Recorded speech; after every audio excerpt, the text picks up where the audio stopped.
Today I thought I'd give a little story on the high fin banded Chinese shark or loach. It's a cyprinid. It has nothing to do with sharks or loaches, but some cyprinids or carp-like are called sharks. Anyhow, this is our only specimen. We got him from predatory fins in November 21. Today is May 24. So had him for 2.5 years. It's about, I want to say, a little over a foot probably. Maybe about a foot tip to tip. I think it's a slow growth even for these fish. One reason that would make sense why his or her its growth is slow is, I think it's a runt. I don't know if you can tell if you pay attention to the caudal peduncle, the part of the body right before the tail. It's curved. There is a kink on the left hand side.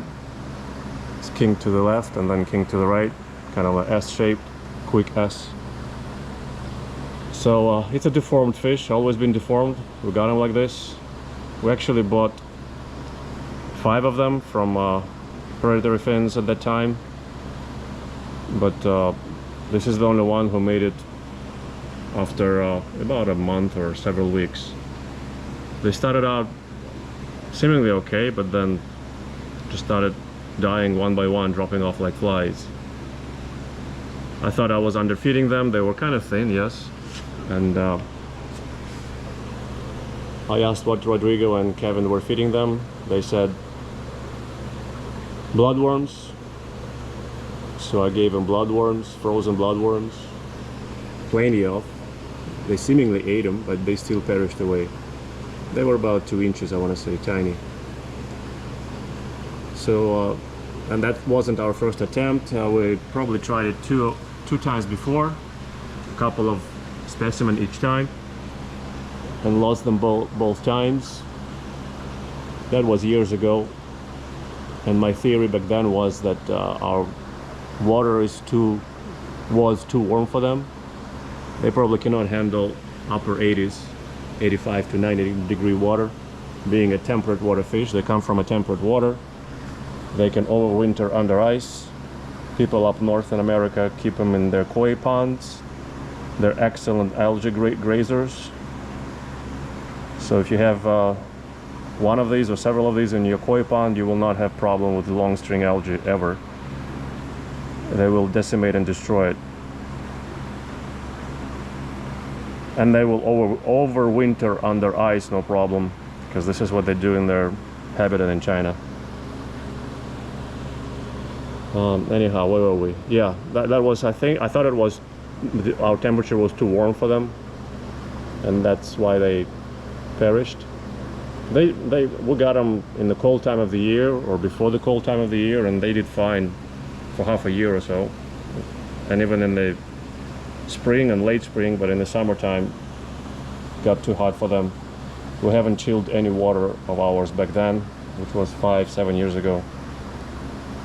This bank of 6 tanks, 6 240 gallons tanks, sits is serviced by one 1,000 gallon sump, and we're cooling the water in it by this high speed fan blowing on the water.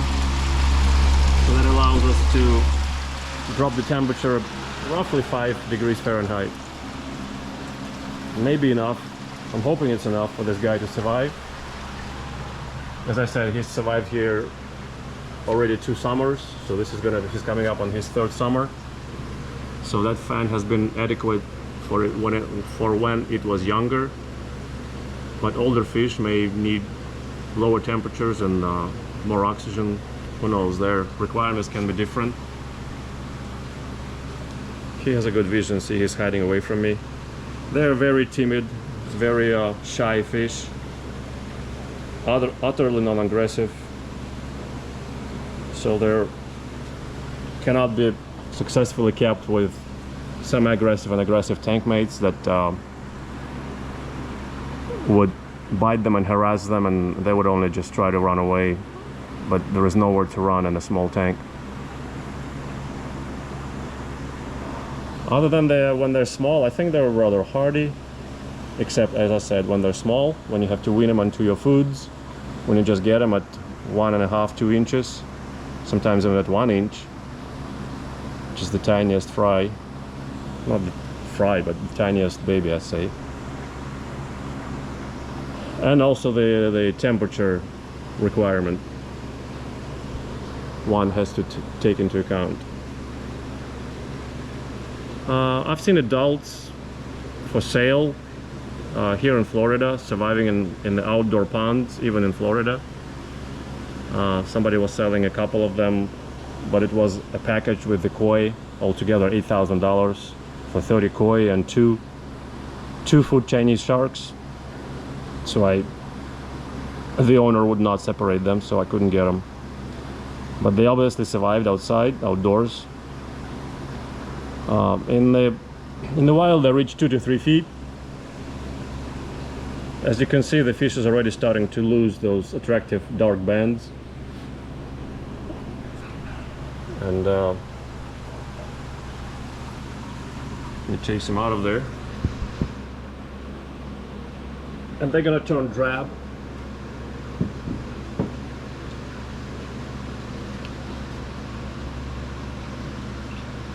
Come on, sweetie.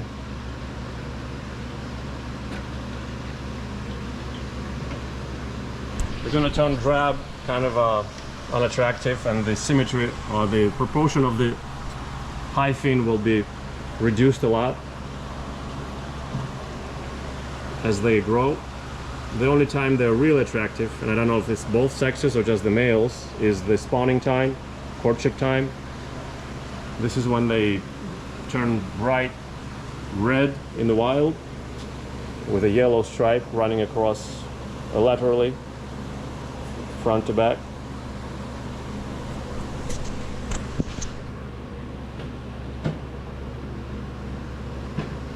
So that's as far as their appearance. When they're small, even now, they're very slow eaters. What takes some quick eating fish like bass or catfish to swallow, it takes them maybe 5 seconds. With this fish, it will take them a minute or a few minutes, the same volume of food. Or when they're small, they're extremely slow eaters. So it'll take them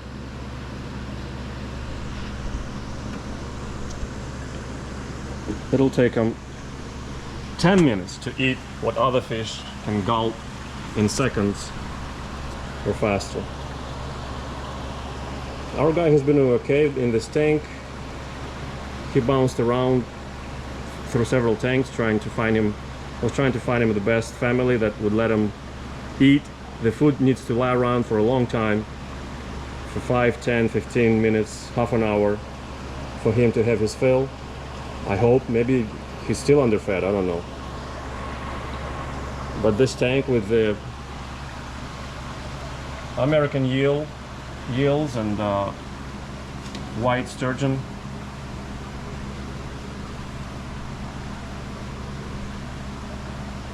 seems to be a good fit, even though the eels now are getting pretty aggressive with their food. But they fill up quickly and then they leave a bunch of crumbs for the leftovers for the shark to enjoy.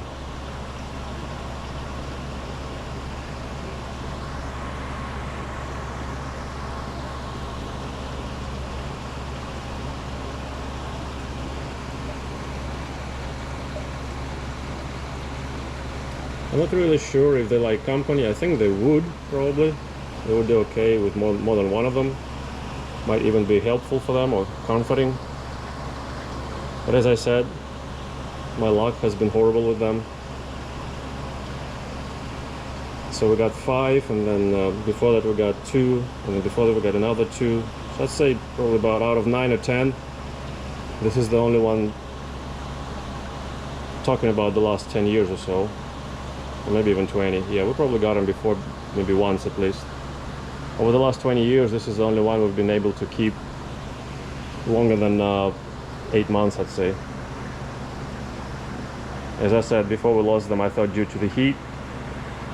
And then out of the 5 in November 2021, I think we lost them due to inability to adapt to the foods or to our water or to something.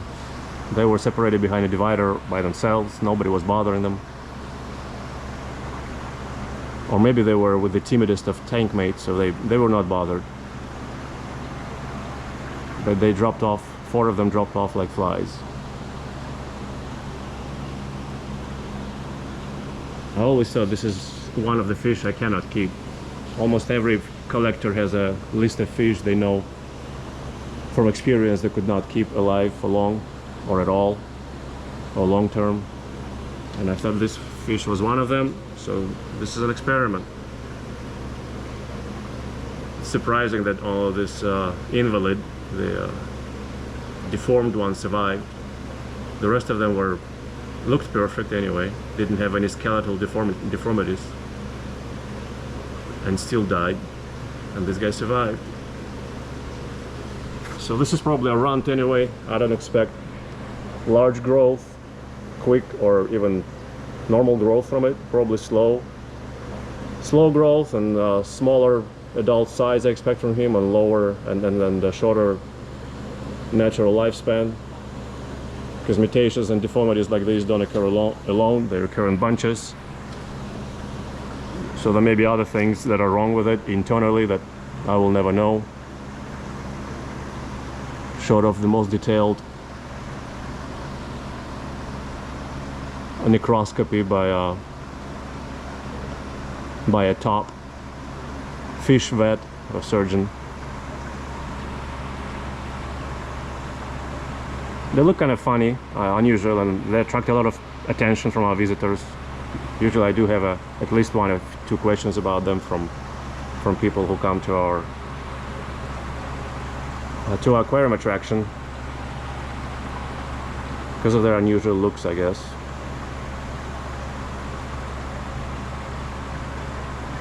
Alright guys, this one's for you, Lori. You asked for it, you got it. Peace, everybody.